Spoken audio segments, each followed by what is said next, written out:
Indian people began to long for a separate America. The reservation system was a terrible sadness. I remember them. The men drank. The women cried. The children went to school. Turned it out, and so the teacher turned it out, but still it lingered near. Mary had a little lamb, little lamb, little lamb. As Crazy Horse and Sitting Bull resisted, so did many others.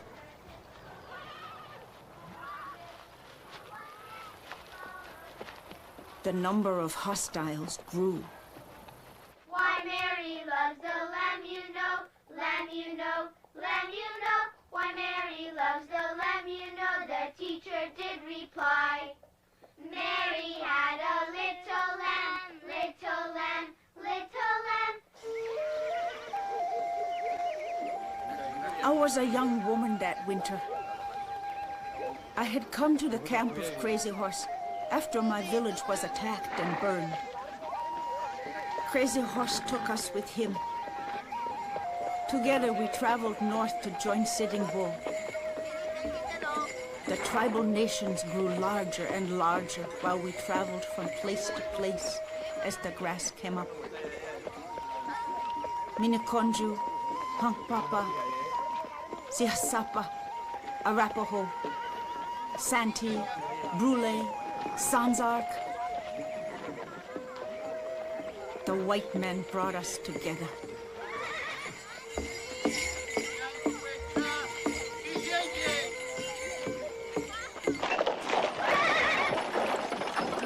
We had moved to Fort Lincoln in Dakota Territory. In Washington, the Grant administration was plagued by one scandal after another. Secretary of War Belknap resigned under accusations of misconduct in appointing the fort traders. My husband was summoned to the Capitol to testify at the impeachment hearings. I trust you'll give more attention to Secretary Belknap in Washington than you did here. When the secretary visited, you left him alone in the house and went to the chicken coop by yourself. I was right then and right now. I had to be hostess that day, and poor Tom had to play host. Maybe you owed him the dignity of a military visit? He is not a fellow officer. He is a liar and a thief. And that is what you will testify to? In so many words. It's time to go. Be careful what you say, Audie. Don't make us entirely unwelcome in Washington. Do you think we might want a home there one day? I think you are a man of many talents who might serve his country in greater ways. I would like to be head of Indian Affairs. You should let it be known. First, I intend to reunite the entire 7th Cavalry for the great expedition. Then we'll see.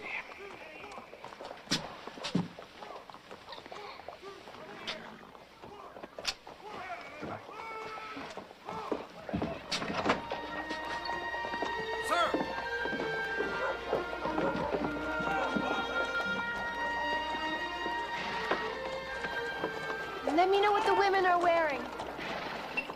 I will study them carefully. Don't you dare.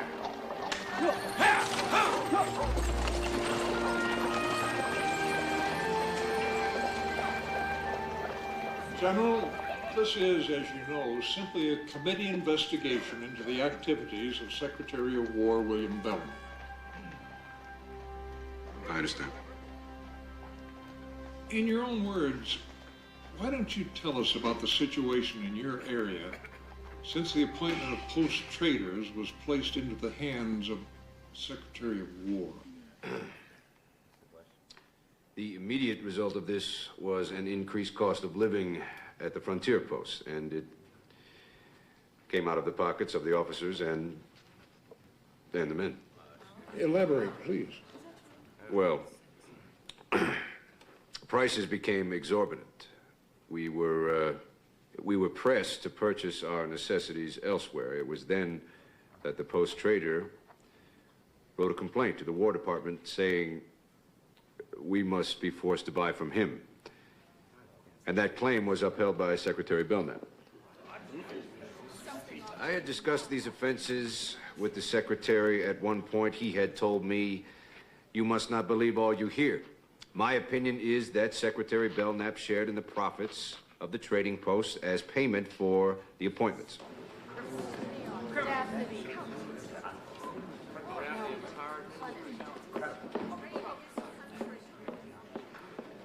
What about the rumors that the president's own brother took payment? I am under the impression that Orville Grant likewise shared in the profits. Thank you, General. I would like to say one more thing, Congressman. Yes? The Indian agents of the Department of the Interior perpetuate one travesty after another against the reservation Indian. An Indian can well expect to find sour meat, weighted flour, and bad coffee in his gratuities. These goods are not what Congress, I believe, intended to be the Indian share. In my opinion, the Bureau of Indian Affairs should be under the auspices of the Army, as it was prior to 1849. Thank you, General.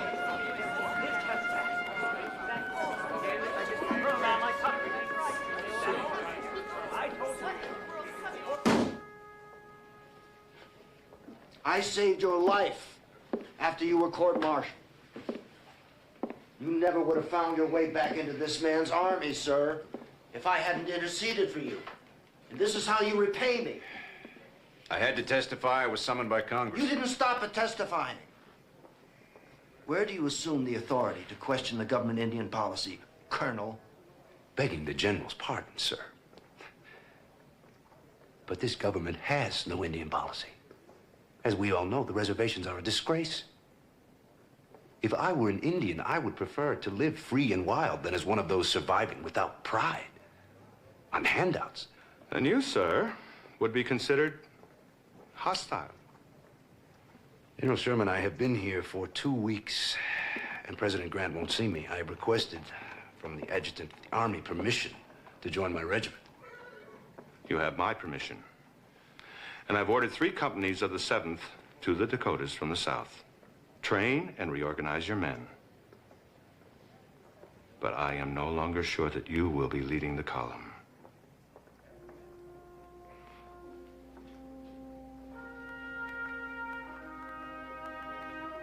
I suspect that is a directive from President Grant. The president is the commander-in-chief. You will take orders, and you will not talk to the press. You're still a soldier.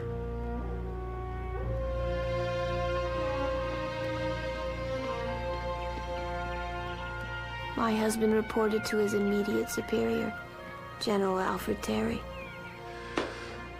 You're no longer to lead the expedition. Who is? I am. Why don't you sit down, Armstrong? And the 7th? Major Reno has asked to command the 7th Cavalry. Major Reno? Major Reno has never fought the Indians. Armstrong, you're not even to go. You're to remain behind. Does anyone know what lies out there, beyond the cities and the newspapers? Does anyone know the thin line that separates the Indian from the soldier the way I do? I could be an Indian. I can find them. The president is crucifying me.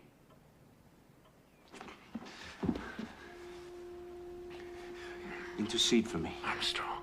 I appeal to you as a soldier to spare me the humiliation of seeing my regiment march to meet the enemy and I not share in its dangers.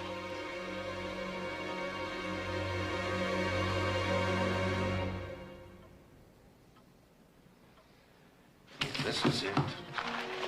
My friends at the New York Herald. Mr. Grant has abused the power of the presidency in his removal of General Custer. He has assumed the autocracy of an American Caesar. Politics, Ulysses. They are crucifying me.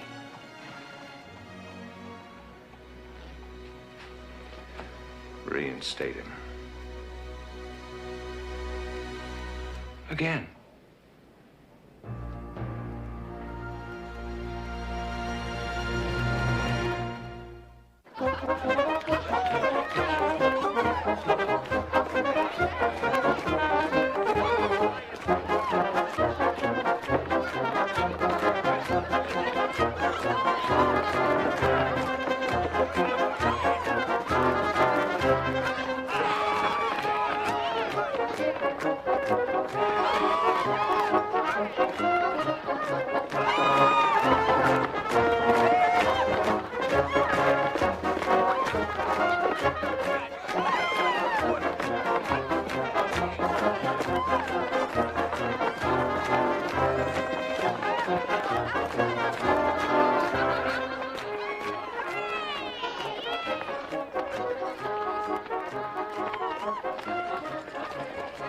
Enjoying yourself, Major Reno? I'd rather not dance at all than to pin a handkerchief to my arm and dance like a woman. Thank you. Still stinging and having the regiment taken away from you. Well, at least it wasn't given to Custer. Finest dancer here. That man has had an amazing succession of ups and downs. Custer's luck. Well, you should have realized by now, Major. Custer's problems never hold him down long. He's plotting his new book already, I'm sure. His next success after my lie on the plains. You mean my life on the plains? Yes, my error. Well, I guess he's learned his lesson for good now. Major Reno, Custer has made a career out of learning all the wrong lessons.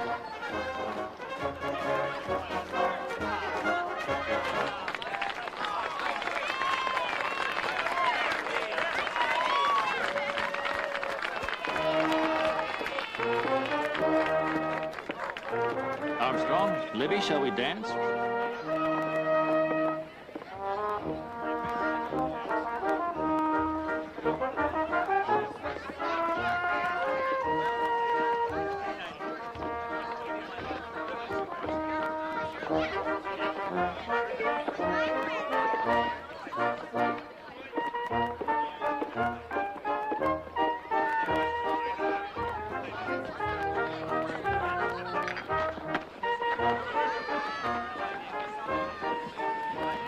Reno has been staring a hole through you.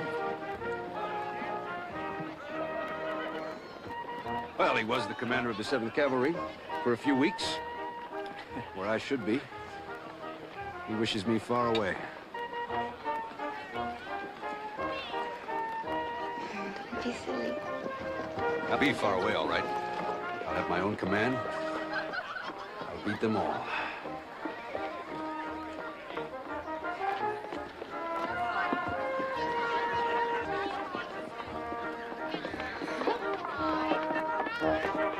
General. Men? Of course.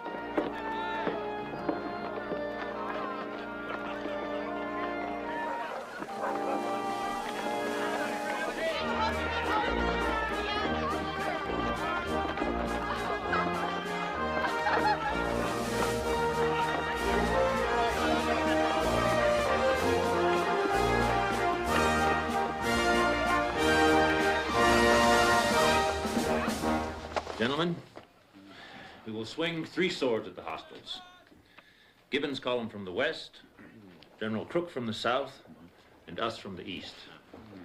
Our scouts inform us that hundreds of young Sioux and Cheyenne braves have left the reservation to join Sitting Bull somewhere in this area.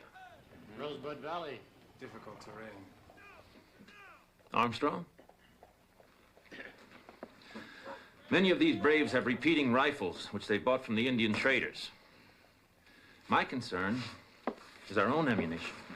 My ordnance officer tells me these copper-cased cartridges are too soft. He says they corrode. They tend to jam the Springfield ejector after 3 shots. I know. That is why my officers and I carry our own rifles and brass casings at our own expense. What's the Army trying to do to us? Sir, there is no time to think about that now.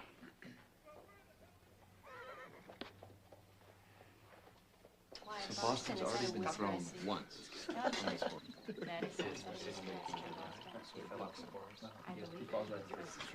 Again, he gets back up on the horse and gets thrown again. Three times. Growing up? Three times. You were growing I up? thought he was You a wore Western hair Kennedy. That's what I would do. Terry has no business leading this expedition. Why did they pass me over? You are the man they need most. In 10 years, I have not received a promotion.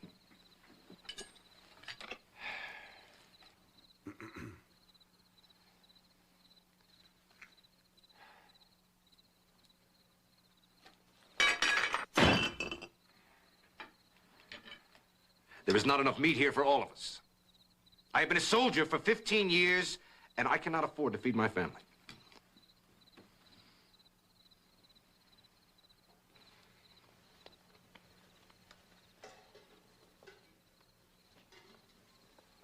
Dear Lord, we thank you for the bounty of our table and the beauty of our home. Thank you for giving us beloved family, Brother Boston, our nephew, Audie Reed, Lieutenant Cook, and our dear sister, Maggie. Amen. Amen. Amen. Amen. Let us have a cheer. Yes. To General Custer, the once and future leader of the 7th Cavalry. You're here. And to a short journey and a safe return. Here, here. Tut, tut. Here's to a star or a coffin. And I'll be there right beside you. And I. And I. And I.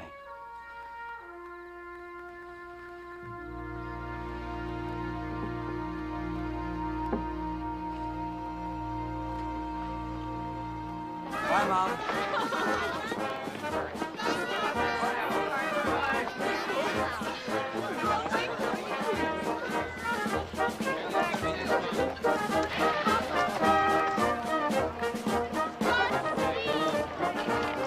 The time for the summer expedition had come. Some rejoiced. Our women's hearts fell.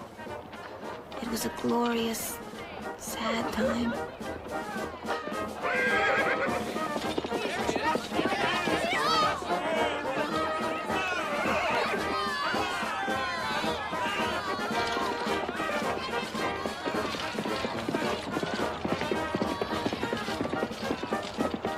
My husband again had field command of the 7th Cavalry, but General Terry retained command of the expedition.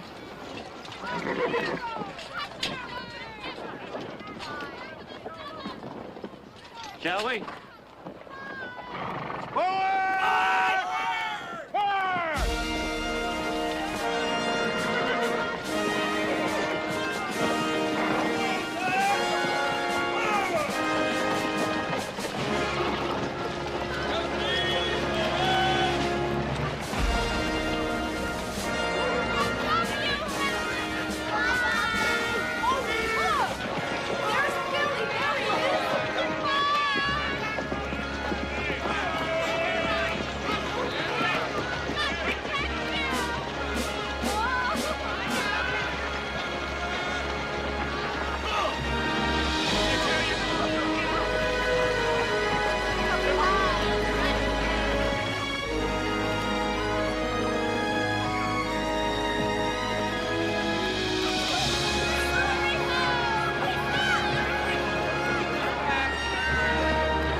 We camped for the first night and the men were paid. Some of the wives were privileged to come along until the next morning's departure. I was happy to be with my husband for one more day, even though I bore a premonition that I never had known before.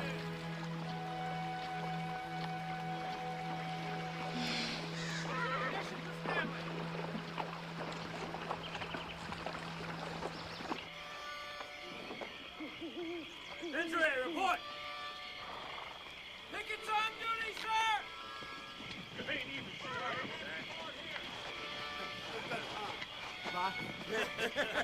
That's it, dude. Ah. Little barefoot on top. Is that who you are? Hmm? Little barefoot on top?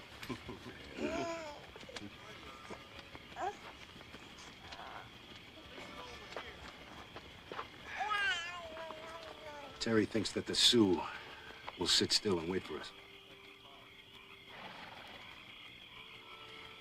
The Rosebud?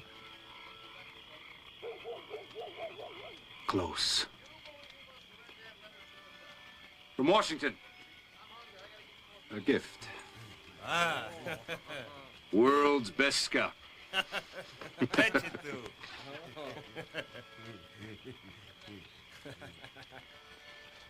I was a very young chief. In the Great War, the Civil War between the states, I had 11 horses shot down from under me. I killed my first man. I hunted him like an antelope. It was hard. I took his sword, and on it said, "Draw me not without provocation, sheathe me not without honor." Many scars? No scars. When the son of the morning star is a great father, you will all come to Washington, and I will build my friend Bloody Knife a great house, and all the women and children will have plenty to eat and want nothing. Custer, never die. Custer live forever.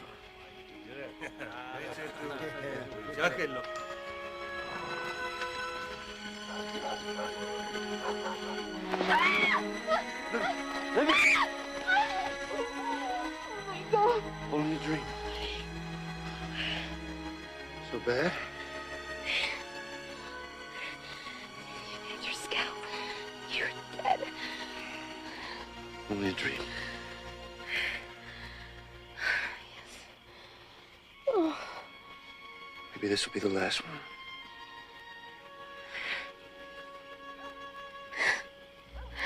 Sorry, you have no babies. I wish we'd been able to have babies. Baby still.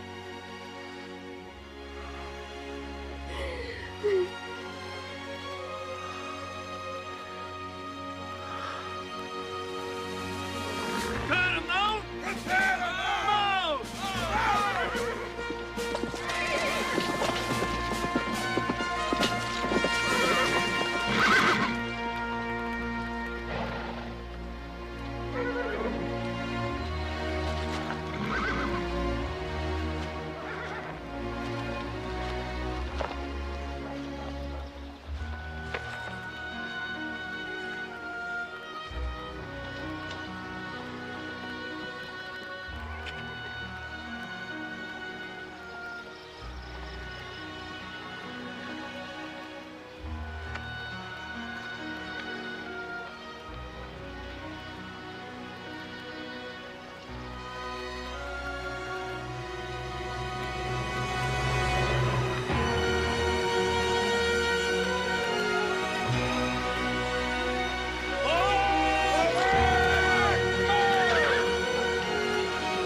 Let's go back.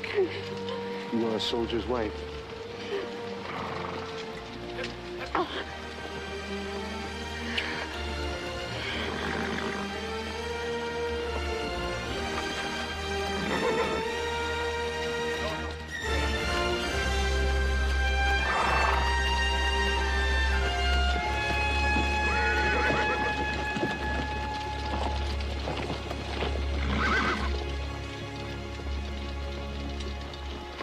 Watch for our return, Libby!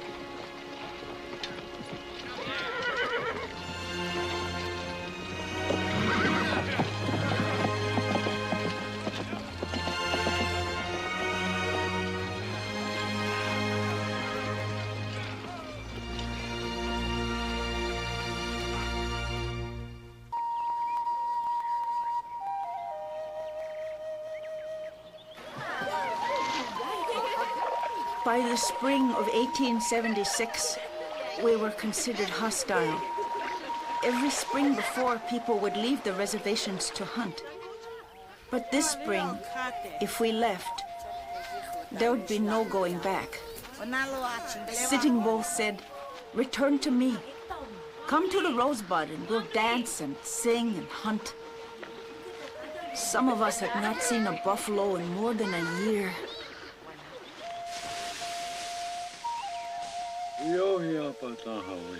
Sitting Bull. Sitting Bull. His name struck terror into the hearts of the white men. And by now, no one hated the white man more.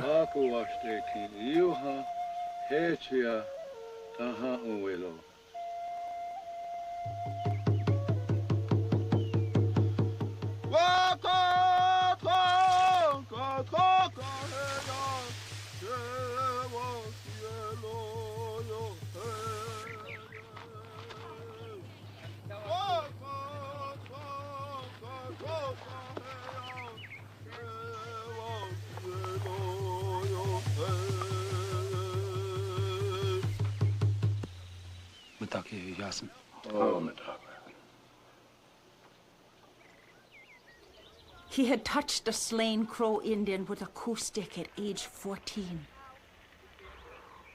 It is said that he could count 63 coups by this dreadful summer.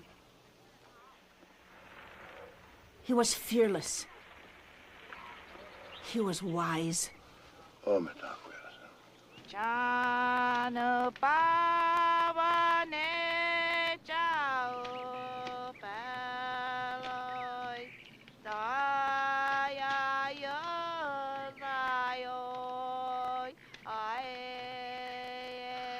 Sitting Bull called for a sun dance, and he sacrificed.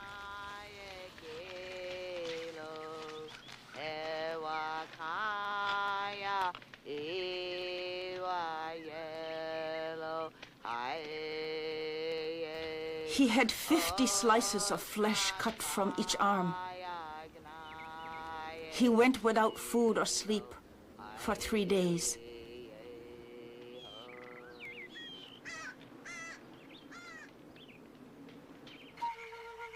On the 3rd day, he had a vision. The blue coats will fall into our camp like so many locusts. They will die.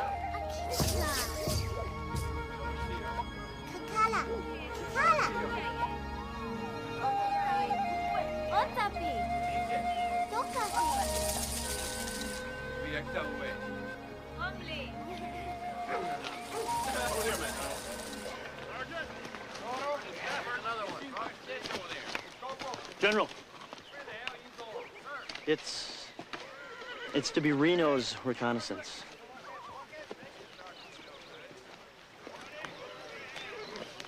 Terry's sending Reno. Don't worry, Artie. Reno couldn't find Indians on a reservation. He's to go south to the mouth of the Little Powder. Then he will cross to the Mitzvah and the Tongue, descend the Tongue, and join up again with us at the Yellowstone. Major Reno will be sent out.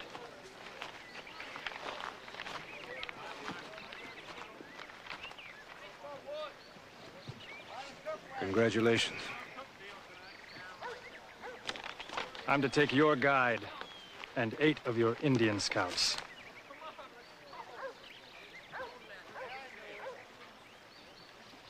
You'll need them.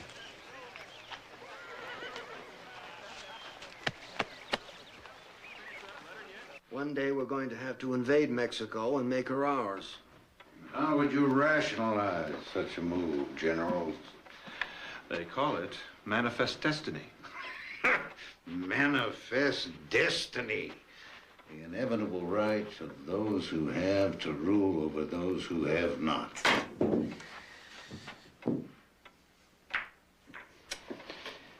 What will history think of our small conceit? What do you think, Ulysses? I think nations, like individuals, are responsible for their transgressions. During the Southern Rebellion, it seemed to me the beginning of an answer to let us have peace. I hope we're on the eve of a new harmony. It's late.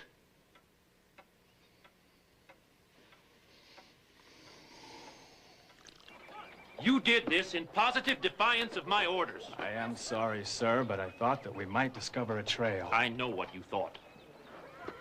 All right.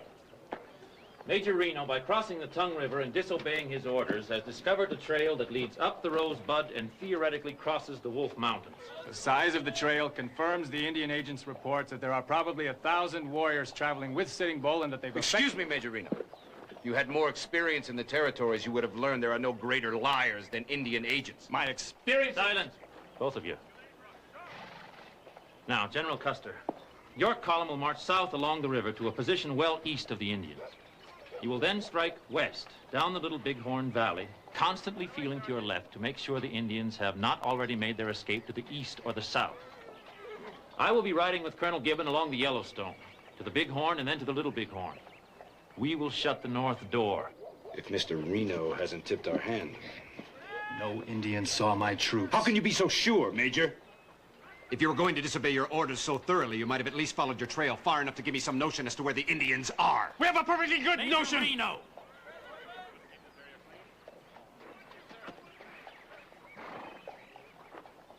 You will be departing with General Custer in the morning. You will be under his command.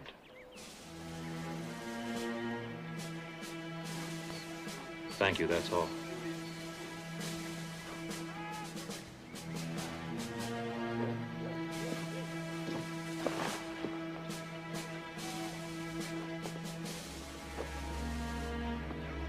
I want you to explore the upper reaches of Tullock's Creek. Do you want Gibbon's 2nd Cavalry and the Gatling guns? The guns will only impede my march. I want no supply wagons. We'll take pack mules, and I need no extra soldiers. The 7th Cavalry can stand up against anything we might run across. I'll send you written orders in the morning. Don't be greedy, Custer. Wait for us. No, I won't.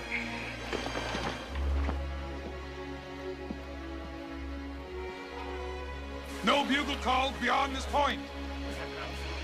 15 days ration. Hardtack, coffee, and sugar. 12 days bacon. Each man needs 100 rounds carbine, 25 rounds pistol ammunition.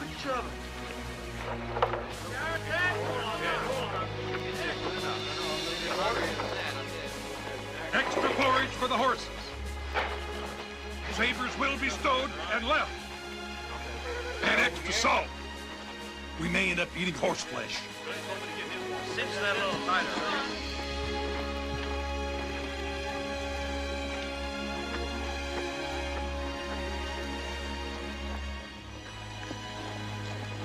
Armstrong? Sir. I knew you would still be up. May I? Come in.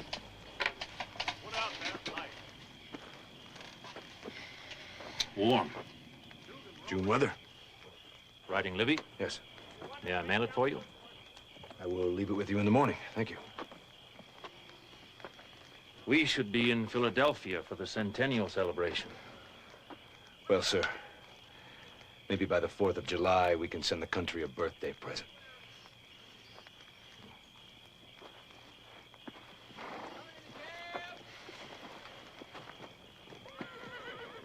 Armstrong, I want you to use your own judgment and do as you think best if you should strike the trail.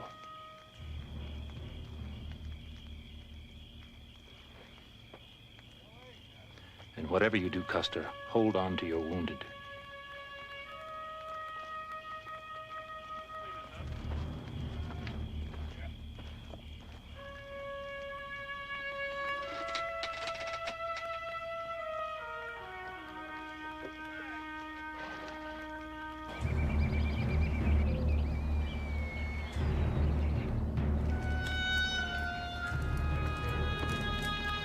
General!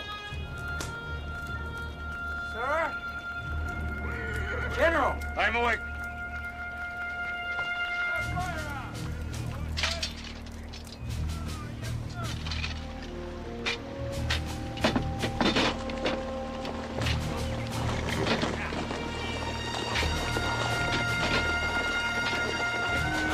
Pick it up now.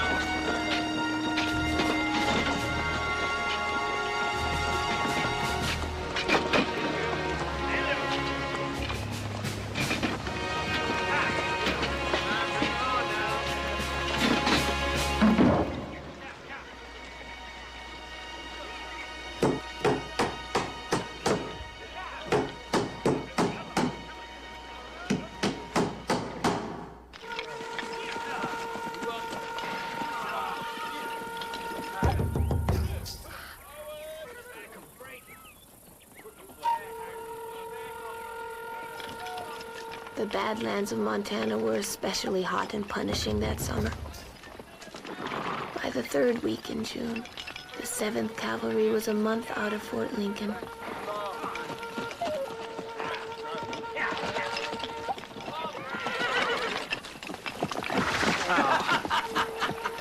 Low bridge, Lieutenant! Hold your tongue, soldier. Yes, sir. The last letter the general wrote to me read, "I am now going to take up the trail where the scouting party turned back. I feel hopeful of accomplishing great results. I will move directly up the valley of the Rosebud. Colonel Gibbons' command and General Terry will proceed up the Bighorn as fast as they can go. We take no tents and desire none. I hope to have a good result to send you by the next mail."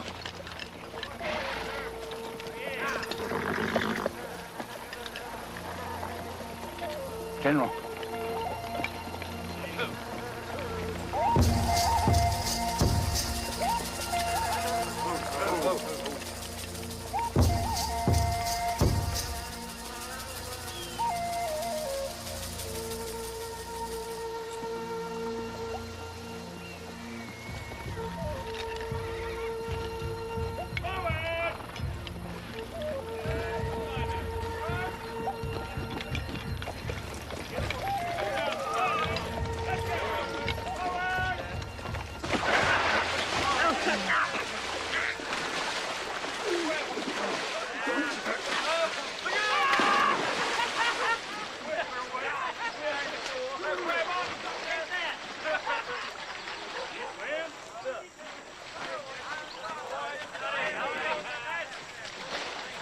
You must expect to meet well over 1,000 warriors.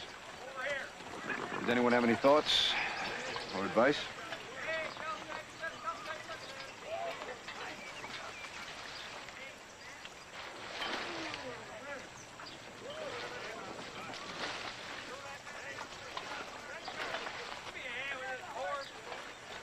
I, for one, am sorry you did not take the 2nd Cavalry offered. I think we will regret not having it. I could not include them in our march. We are the 7th Cavalry.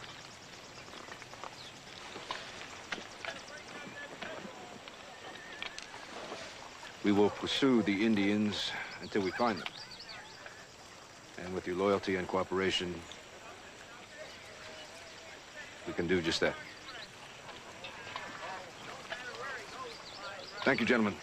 Sleep well.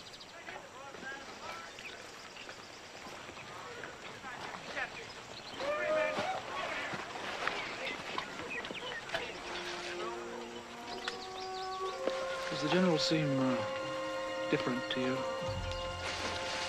Well, sir, I've never seen him quite so charitable at an officer's call. Yes. That's what worries me.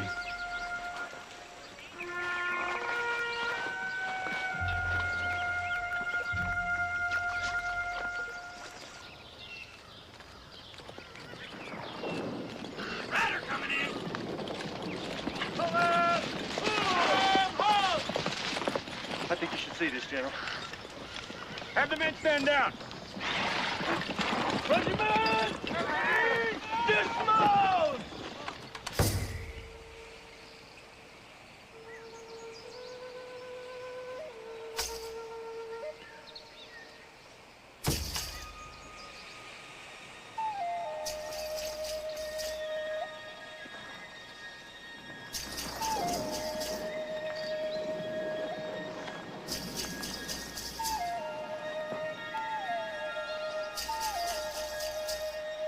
Camp.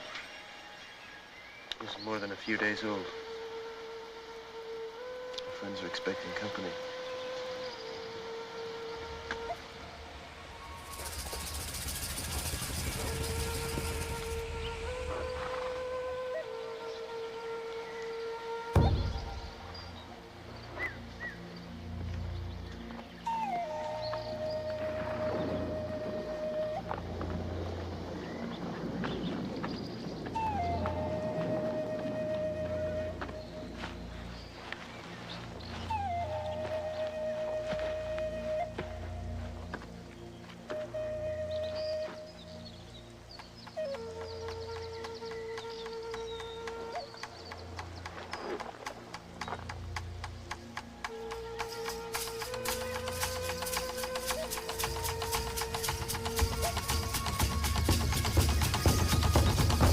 Sioux fight like bulls. Whites run like women. How many Indians, Bloody Knight? Tell him.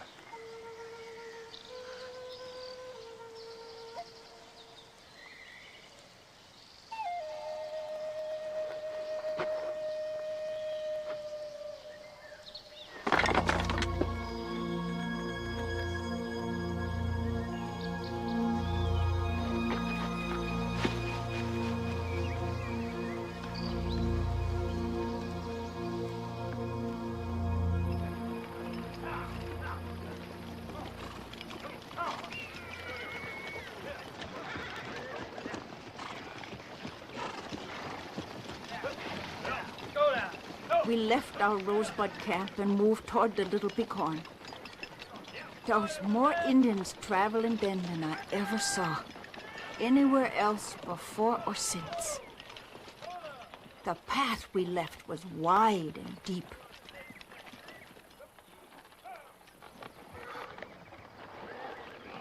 Over the mountains. We follow the trail. Don't we first scout Tulloch's Creek? No. Buddy, we're after containment, not a battle. Is that what you would do? Yes. Maybe you should have been the general. I didn't have to be the general. I won all the medals. Buddy, you don't have to go after them by yourself.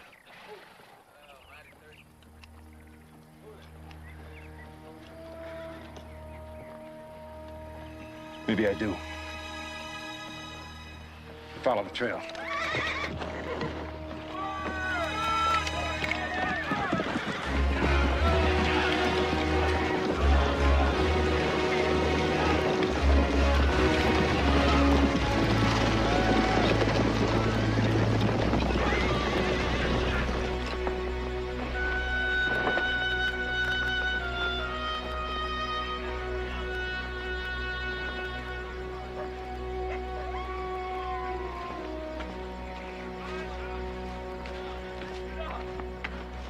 General? General! The scouts have returned. They say the Indian Trail crosses the divide. Have the Indians scattered? No. I want you to send the scouts ahead to that high point they have told us about. Yes, sir. See if they can spot the camp from there. We will follow. Tomorrow, sir? Tonight.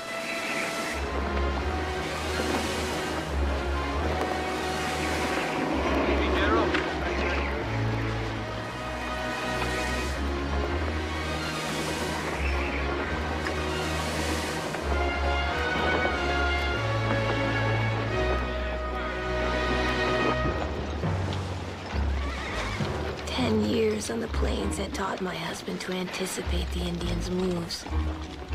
Don't let them scatter. Stay close. Attack at dawn.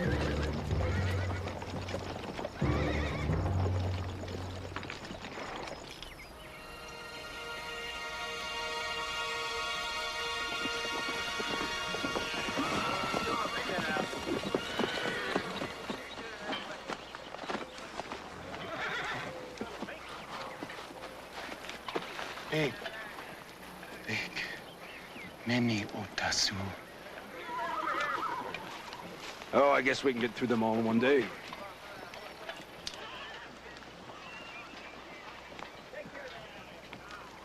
Once we find the hostiles, you scouts are free to leave. You don't have to fight.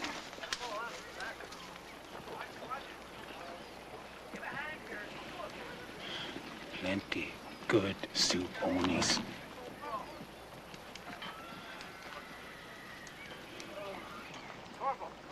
Sir. You gather those ponies. Good day, my general. Giovanni Martini, orderly today. Scout, say it is possible to see the village.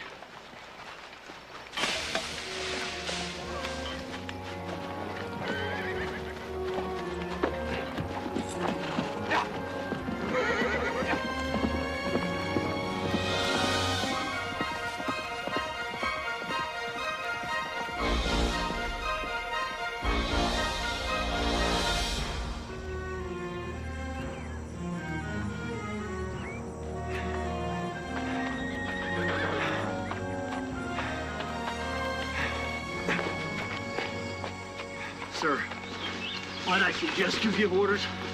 There be no fires. If I can see our camp from here, the Indians can see it too. Where do I find these hostiles? Off to the western horizon, sir. Beyond the far bluff is the valley of the Little Bighorn. The village is there.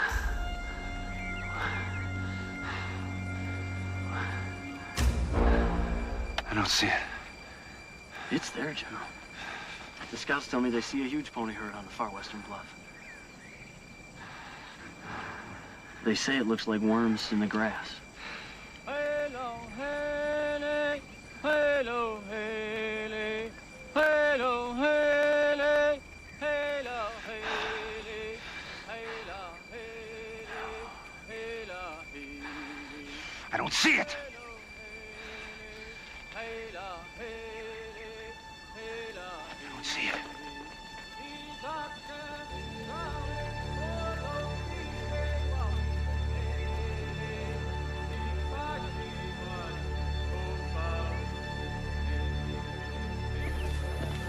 Generals, come in!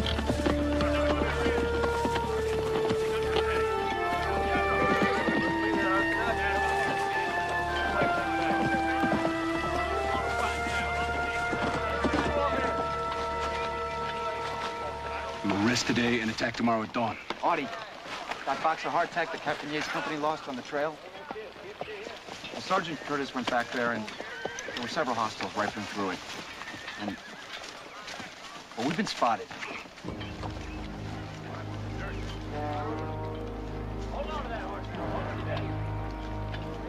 First Sergeant! Assembly! Trumpeter, sound officer's call! On assembly!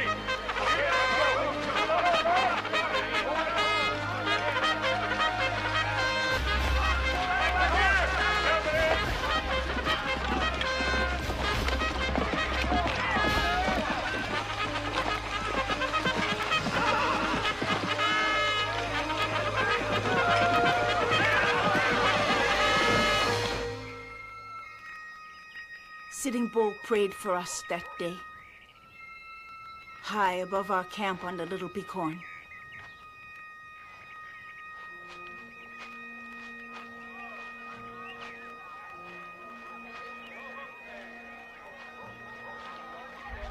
It was a large camp, the largest I ever saw in my life. The village stretched for 3 miles along the river. I think there were 10,000 Indians. We were to stay at the camp but one night and then go the next day. We were moving when Longhair attacked us. He must have been surprised.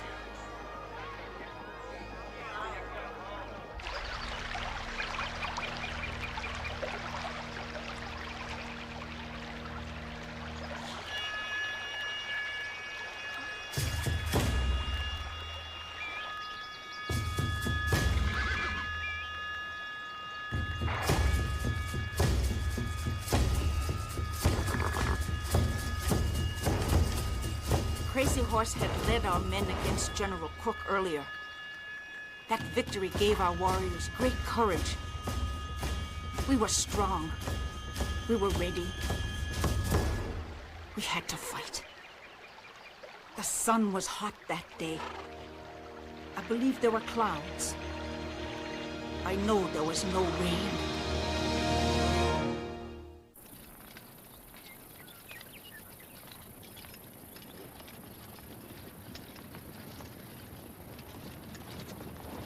Captain Benzine, to the front! How far back is the pack train now? 2-3 miles. You will take your battalion and diverge at a left oblique of about 45 degrees. You will sweep everything you see before you. Pitch into anything you might come across. Hadn't we better keep the regiment together, General? If this camp's as big as they say, we're gonna need every man we've got. You have your orders. General, I'm not clear about this. How much of an area do you want me to scout? You heard me, Captain! Sweep the area!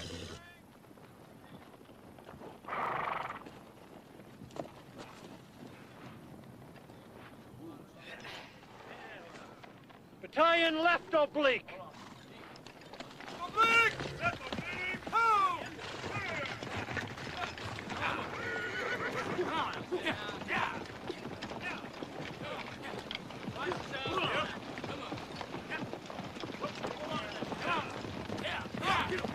Send a man after Benzine with supplementary orders.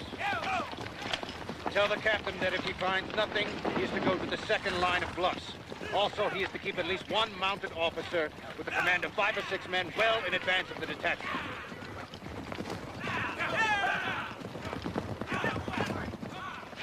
Move! Yes, sir.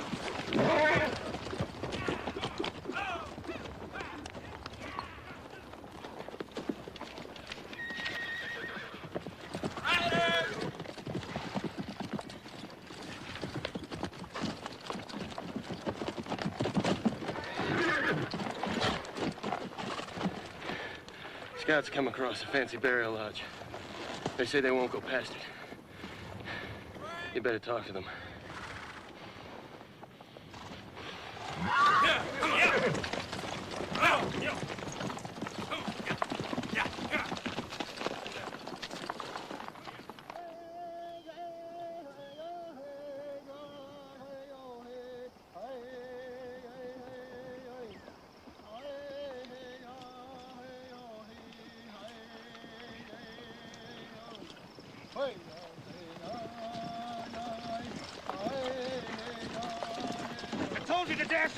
For nothing! You disobeyed me! Move to one side and let the soldiers pass you in the charge. If any man of you is not brave, I will take away his weapons and make a woman of him! Tell Jesu, Ishtaha, Ohio Kotek, Debelshu.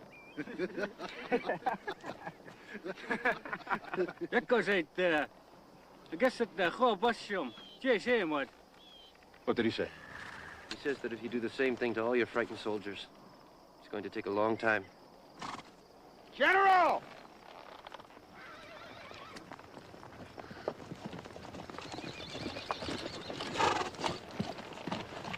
There go you Indians, General. Running like the devil.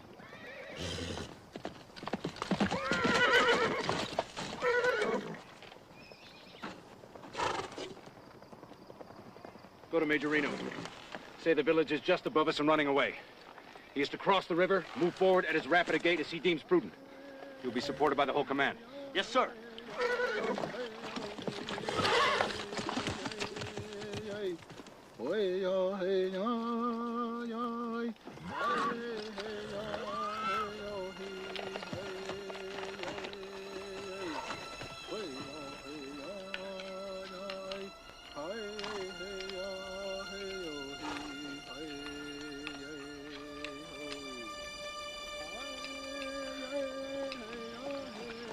I'd go gather those ponies.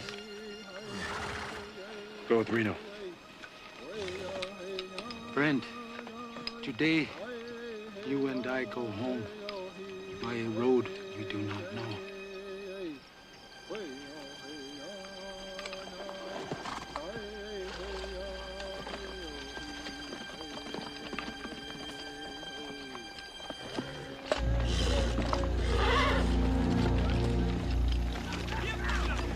And so my husband divided his regiment. Major Reno and his men were sent across the river. Captain Benteen led a reconnaissance to the southeast. Both failed him. Try and hold!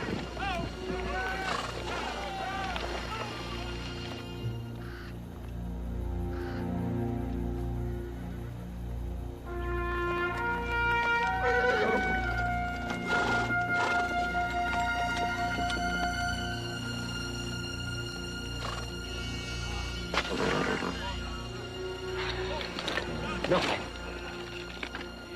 Forced night march. Men and horses exhausted. Nothing! Oh, God, it's a waste of time. If there are Indians in this valley, they're there.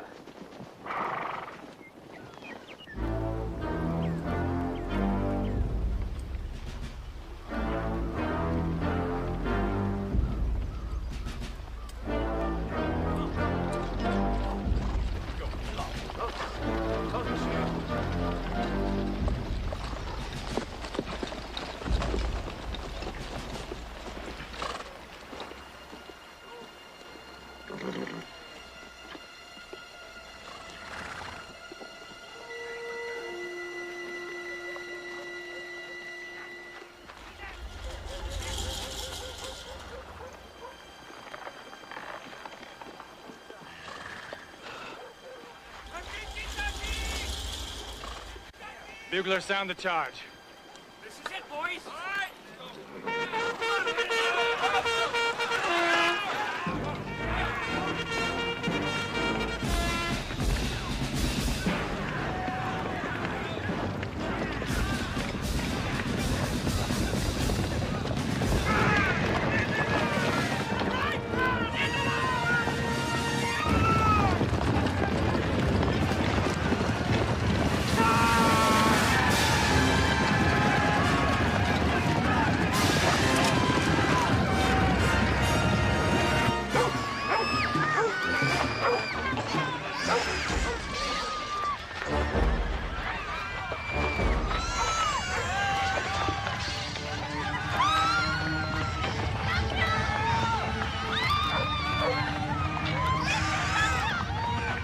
It was somewhere past the middle of the forenoon. Nobody was thinking of any battle coming. A few women were taking down their lodges, just getting ready for the move on down the valley that day.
begins. Orderly, go to Captain Benteen. Tell him to come on. Big village. Bring ammunition packs. Be quick. Yes, General.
Go to the other end of the village and strike there. All right, boys. We caught him napping. Let's finish this business and return home to our station.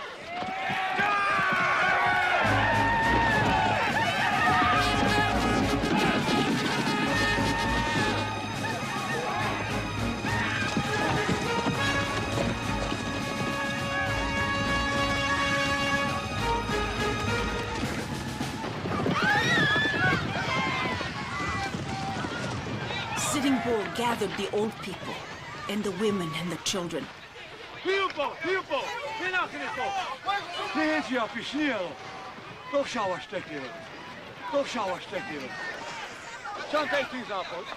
cried to his warriors. He said, "Take courage. It is a good day to die."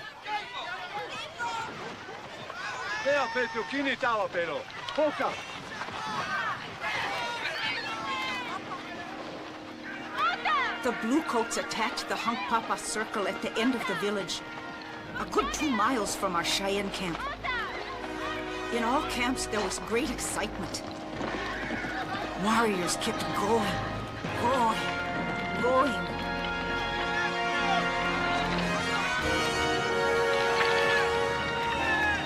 I wanted to go too. Anger was our best weapon that day.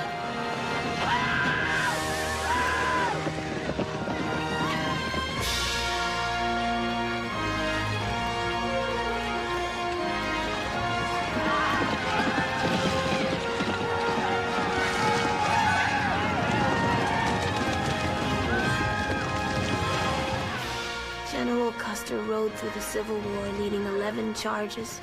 He rode through the plains and never called a retreat. He never asked a soldier to do anything he would not do himself. I think, what was it like for him at the end?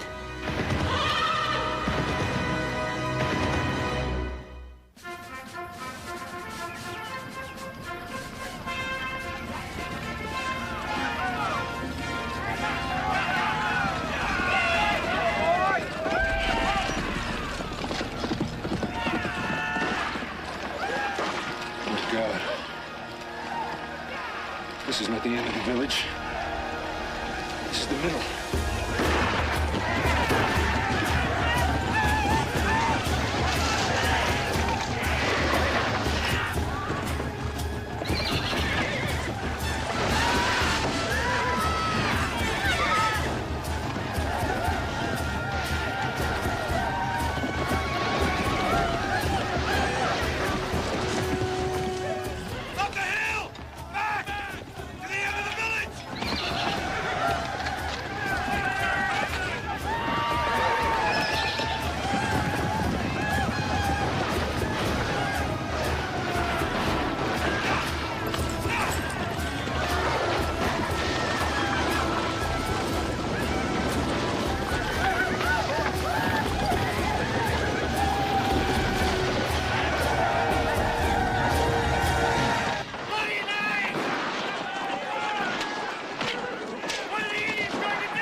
Private Martini. Order of the day.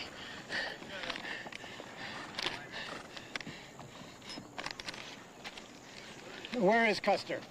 He 3 mile up. And the hostiles? Look about it. The horse.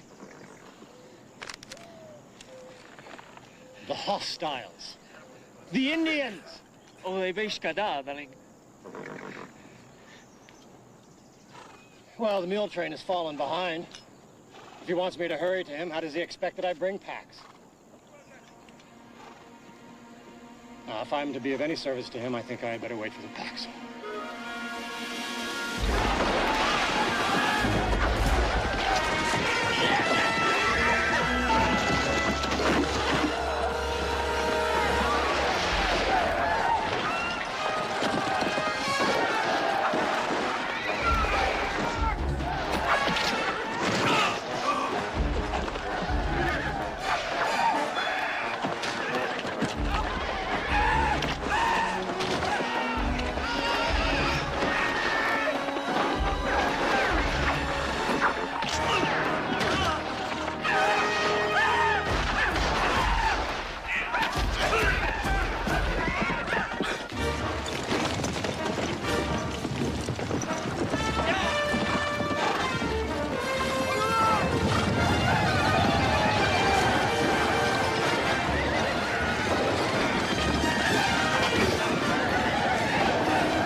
Stella!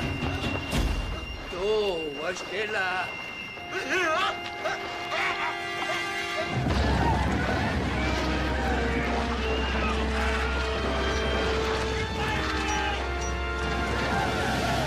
Keep firing! Keep firing!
One group of soldiers was trapped on top of a hill.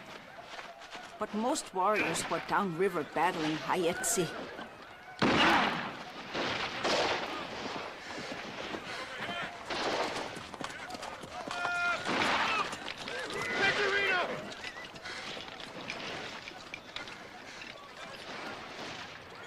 Come back.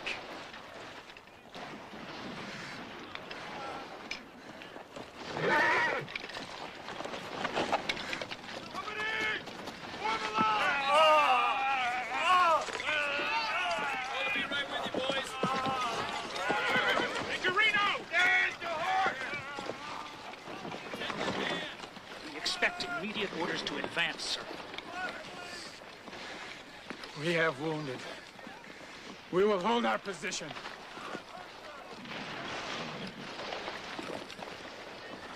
Captain, permission to go to the sound of the firing, sir!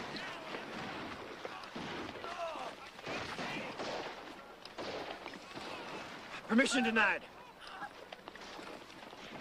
This is the groundhog chase, men! It is live or die! Dig rifle pits, now! Damn it, it's crazy! Let's go. Just dig.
The first steamer that returned from the Yellowstone had brought the letters from my husband.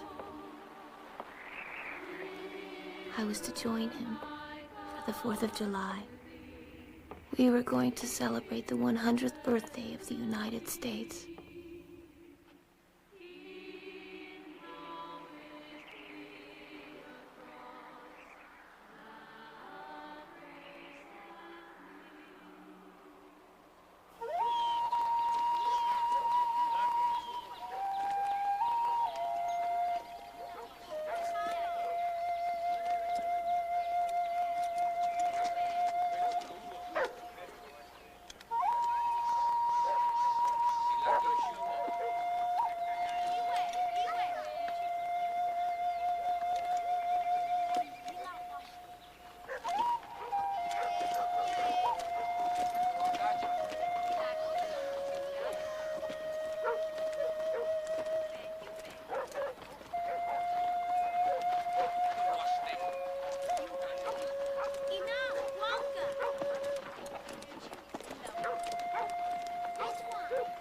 We recognized him, even though his hair was short and his face dirty.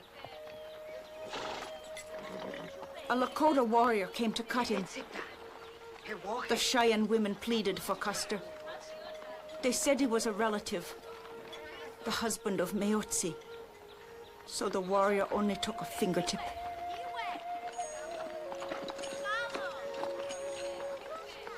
The women, they punctured his ears with their sewing awls. They did this so that he would hear better. He had promised never again to make war on the Cheyennes, and we had promised his death if he did. He forgot his promise. He did not remember our words. In the next life, he should hear us better.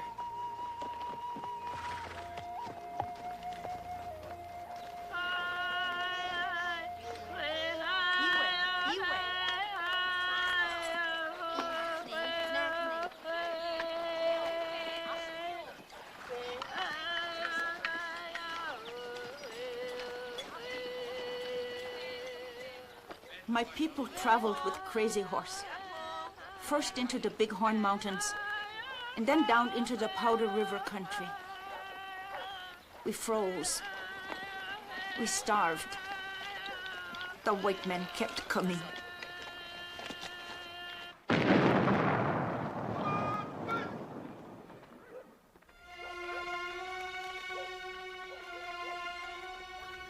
The Fort Indian women seemed to have known for days. We waited for the news, for a word, and it came.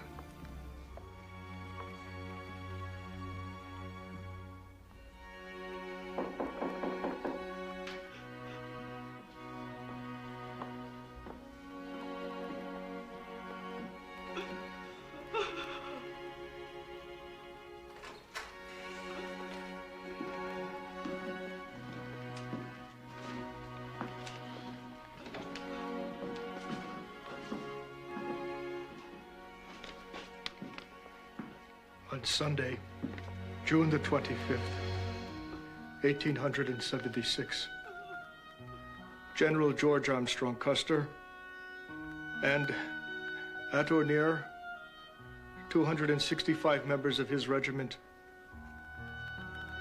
were killed in battle with hostile Indian tribes at the Little Bighorn River.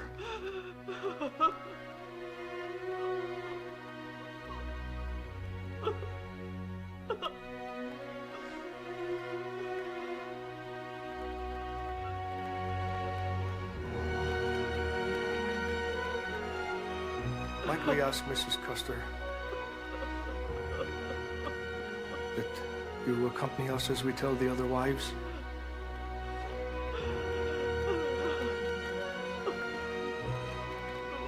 Will you hand me my shawl, please?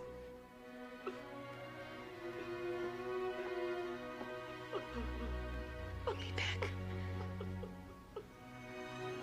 I must pack and prepare to leave now. We're not in the army anymore.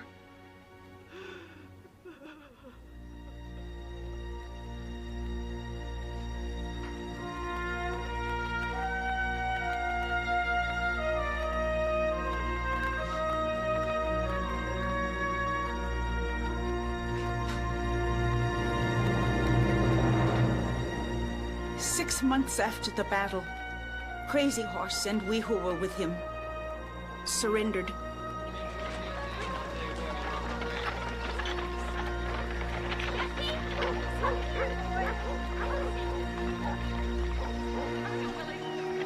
Crazy Horse was hostile. He was dangerous. He was feared. As a child, he had a vision. He saw a warrior riding out from the sun. The warrior carried no scalps. He feared nothing.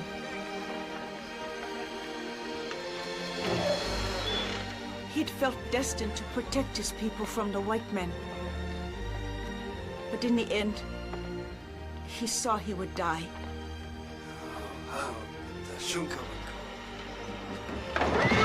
He would be unable to defend himself.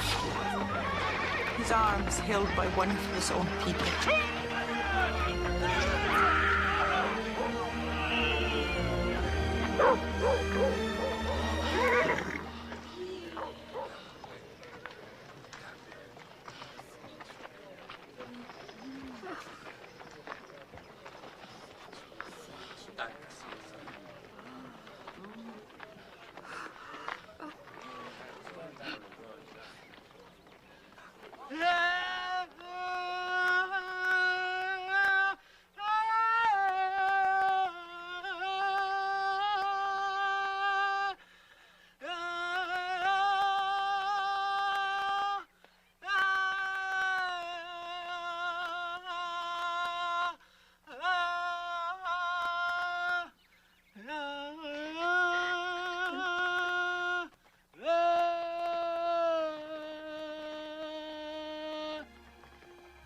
Sitting Bull surrendered in 1881. In 1890, some called for a ghost dance. We can pray back the buffalo, they said. We can dance back our lives. We danced and we danced and we danced. One cold dawn, Indian police killed Sitting Bull and his son. Soon after, the last of the ghost dancers were massacred at a place called Wounded Knee. And then the Plains Indian Wars were over.